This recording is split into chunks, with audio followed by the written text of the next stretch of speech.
Karl Marx ജർമ്മനിയിൽ ജനിച്ച ഒരു പ്രമുഖ തത്വചിന്തകനും സാമ്പത്തിക ശാസ്ത്രജ്ഞനും സാമൂഹിക പരിഷ്കർത്താവുമായിരുന്നു.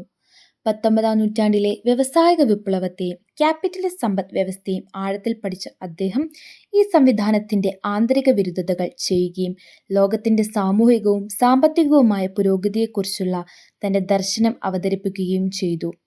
മാർക്സിന്റെ ചിന്താഗതി ഇതിഹാസ വസ്തുനിഷ്ഠത എന്ന തത്വശാസ്ത്രത്തിൽ ആധാരമാക്കിയതാണ്. അദ്ദേഹം ചരിത്രം അടിസ്ഥാനപരമായി സാമ്പത്തിക ഘടകങ്ങൾ നിശ്ചയിക്കുന്ന ഒരു പ്രക്രിയയാണെന്ന് വാദിച്ചു. ക്യാപിറ്റലിസം ചൂഷണത്തിന്റെ വർഗസംഘർഷത്തിന്റെ ഒരു ഉപാധിയാണെന്നും ഇതിന്റെ അവസാന ഘട്ടം തൊഴിലാളി വർഗത്തിന്റെ വിപ്ലവത്തിലൂടെ ഒരു സമത്വ സമൂഹം അഥവാ കമ്മ്യൂണിസം രൂപപ്പെടുമെന്നുമാണ് മാർക്സിന്റെ വിശ്വാസം. മാർക്സിന്റെ ഏറ്റവും പ്രാധാന്യമുള്ള കൃതികൾ ദി കമ്മ്യൂണിസ്റ്റ് മാനിഫെസ്റ്റോ 1848 എന്ന ഗ്രന്ഥവും ദാസ് ക്യാപിറ്റൽ 1867 എന്ന അത്യന്തം ആഴത്തിലുള്ള സാമ്പത്തിക പഠനവുമാണ്. ഫെഡറിക് എംഗൽസിനൊപ്പം എഴുതിയ ദി കമ്മ്യൂണിസ്റ്റ് മാനിഫെസ്റ്റോയിൽ അദ്ദേഹം സർവ്വദേശീയ തൊഴിലാളി കൂട്ടായ്മ എന്ന ആശയം മുന്നോട്ട് വെച്ചു. ലോകമെമ്പാടുമുള്ള ക്യാപിറ്റലിസ്റ്റ് സമൂഹങ്ങൾ ഒരു ആന്തരിക പ്രതിസന്ധിയിലേക്കാണ് നീങ്ങുന്നത്. അതിന്റെ പരിഹാരം തൊഴിലാളി വിപ്ലവത്തിലൂടെ മാത്രമേ സാധ്യമാകൂ എന്നും മാർക്സ് അവകാശപ്പെട്ടു. ദിസ് ക്യാപിറ്റൽ ക്യാപിറ്റലിസ്റ്റിന്റെ സമ്പദ്വ്യവസ്ഥയുടെ പ്രവർത്തന രീതി അവലോകനം ചെയ്യുന്നു.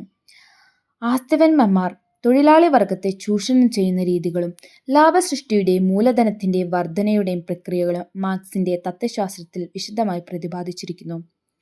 മാർക്സിന്റെ ആശയങ്ങൾ ലോകമെമ്പാടും വലിയ സ്വാധീനം ചെലുത്തി. 20-ാം നൂറ്റാണ്ടിൽ റഷ്യ, ചൈന, ക്യൂബ തുടങ്ങിയ രാജ്യങ്ങളിൽ മാർക്സിസ്റ്റ് ആശയങ്ങൾ ആസ്പദമാക്കി ഭരണവ്യവസ്ഥകൾ രൂപം കൊണ്ടു. 1917 റഷ്യൻ വിപ്ലവം മാർക്സിസത്തിന്റെ ആധികാരികമായ വിജയം എന്ന നിലയിൽ ചരിത്രത്തിൽ രേഖപ്പെടുത്തിയിരിക്കുന്നു. അതുപോലെ തന്നെ ആധുനിക സമൂഹത്തിലും മാർക്സിന്റെ ചിന്തകൾ തൊഴിലവകാശങ്ങൾ, സാമ്പത്തിക സമൂഹം, സാമൂഹ്യനീതി തുടങ്ങിയ വിഷയങ്ങളിൽ ഇപ്പോഴും പ്രചോദനമായി തുടരുന്നു. മാർക്സിന്റെ ദർശനം ഇന്ന് വിവിധ തലങ്ങളിൽ വിമർശന വിധേയമായിട്ടുണ്ടെങ്കിലും ആഗോളവൽക്കരണവും സാമ്പത്തിക പ്രതിസന്ധികളും വർദ്ധിച്ചുവരുന്ന സാഹചര്യത്തിൽ അദ്ദേഹത്തിന്റെ ആശയങ്ങൾ പുതിയ തലങ്ങളിൽ വിലയിരുത്തപ്പെടുന്നു. ക്യാപിറ്റലിസ്റ്റ് വ്യവസ്ഥയുടെ ശക്തികളും അതിന്റെ പരിമിതികളും വിശദമായി വിശദീകരിച്ച മാർക്സിന്റെ ചിന്തകൾ ഒരു സമത്വാധിഷ്ഠിത സമൂഹം നിർമ്മിക്കാൻ ശ്രമിക്കുന്നവർക്കിടയിൽ ഇപ്പോഴും പ്രചാരത്തിലുണ്ട്.